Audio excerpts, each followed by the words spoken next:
को लेकर आप क्या कहना चाहते हैं? देखिए, भारत में अभी भी 65% से ज़्यादा क्रूड ऑयल इंपोर्ट होता है।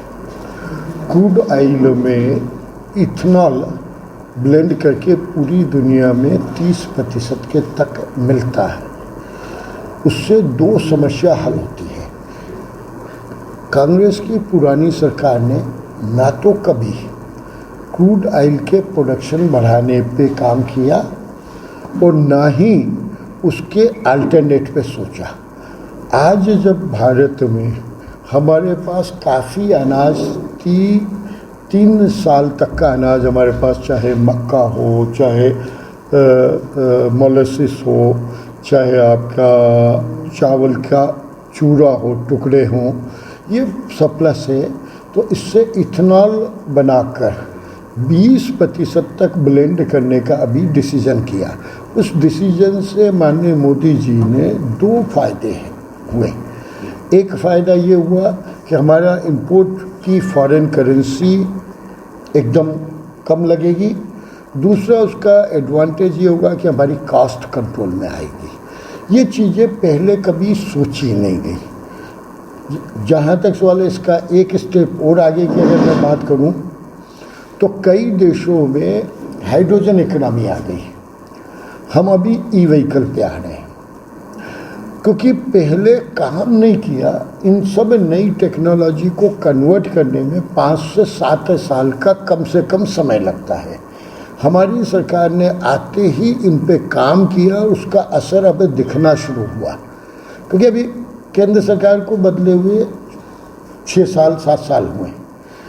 अब उसमें ये सब अभी इस बार अभी पिछले साल हमने 20% किया और तकरीबन पूरे इंडिया में 40 से 50 नए प्लांट लगे हैं जो कई करोड़ लीटर इथेनॉल पेट्रोल और डीजल में मिक्स करने के लिए देंगे, क्योंकि और उसी से हमारा कंट्रोल होगा। लेकिन आने वाला समय जो है वो केवल पेट्रोल डीजल तक ही नहीं सीमित है।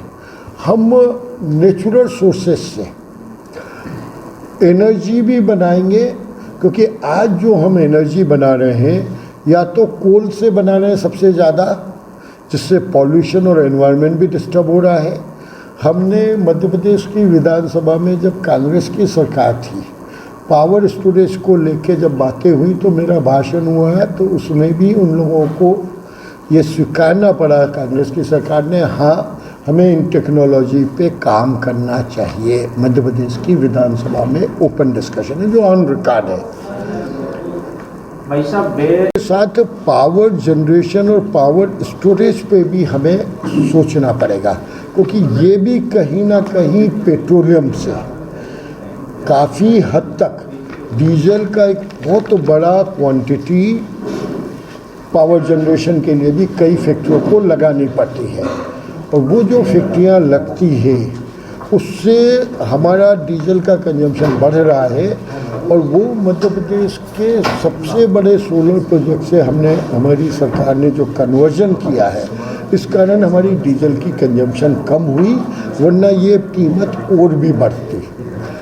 इसी के साथ अब जो नई इकोनॉमी है उसके बारे में भी इस सरकार ने हाइड्रोजन इकोनॉमी पॉलिसी शुरू कर दी, क्योंकि पूरा भारत सबसे ज़्यादा इन नेचुरल रिसोर्सेज से, डायरेक्ट सनलाइट से पावर और पावर से को हाइड्रोजन में कन्वर्ट करके ये कंट्रोल में आएगा। देखिए, मध्य प्रदेश में मैं एक ही बात बोलना चाहता हूँ कि माननीय कमलनाथ जी खुद बहुत बड़े उद्योगपति थे। वो 15 महीने में उन्होंने कितने उद्योग लगाए वो बता दें।